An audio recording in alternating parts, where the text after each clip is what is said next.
Perkenalkan, nama saya Nika Dian Pratnya Kusumawati, NIM 23020020024, Prodi Bisnis Digital kelas K. Di sini saya akan menjelaskan tentang definisi dan jenis file. Jadi, file komputer itu komponennya ada nama, ukuran, tanggal, tipe, dan lokasi. Macamnya itu ada berupa teks, gambar, video, dan aplikasi. Jadi tipe file itu dibagi menjadi 10. Yang pertama itu file teks. File teks yang berisi teks atau kode sumber seperti file dengan ekstensi txt, dokumen, pdf, atau html.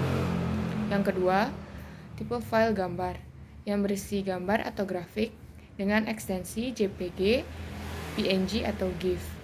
Yang ketiga, audio yang berisikan suara atau musik dengan ekstensi mp3, WAV, atau AAC. Yang keempat, file video seperti video atau film dengan ekstensi MP4, AVI, atau MOV. Yang kelima, file program, file yang berisi program atau aplikasi dengan ekstensi XC atau DMG.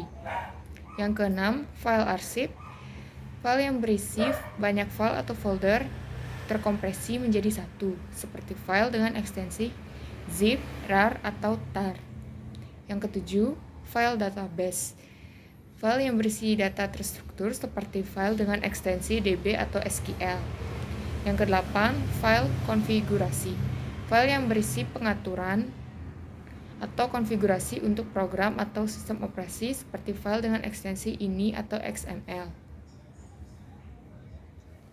Yang kesembilan, file sumber yang berisi kode sumber untuk program atau aplikasi seperti file dengan ekstensi C, Java, atau PY. Yang ke-10, file sistem yang digunakan sistem operasi untuk mengelola sistem seperti file dengan ekstensi DL atau SIS. Yang selanjutnya ada ekstensi file, yakni rangkaian karakter yang berada di bagian akhir nama file yang digunakan untuk menentukan jenis atau tipe file pada komputer. Setiap ekstensi file memiliki arti dan fungsi yang berbeda-beda. Yang kedua, ekstensi file memiliki fungsi untuk memberikan informasi tentang jenis atau tipe file yang disimpan dalam media penyimpanan, sehingga memudahkan pengguna dalam mengelola dan membuka file yang sesuai dengan program atau aplikasi yang tepat. Selanjutnya, perbedaan folder dan direktori. Folder dan direktori pada komputer merupakan tempat untuk menyimpan dan mengorganisir file. Direktori adalah struktur hierarkis yang terdiri dari folder, subfolder, dan file. Sedangkan folder adalah ruang atau wadah untuk menyimpan file dan subfolder. Folder dan direktori memiliki fungsi untuk mengorganisir dan menyimpan file dengan sistematis dan terstruktur. Dengan menggunakan folder dan direktori, kita dapat lebih mudah dalam mengelola dan mencari file yang diperlukan. Yang terakhir ada backup dan restore.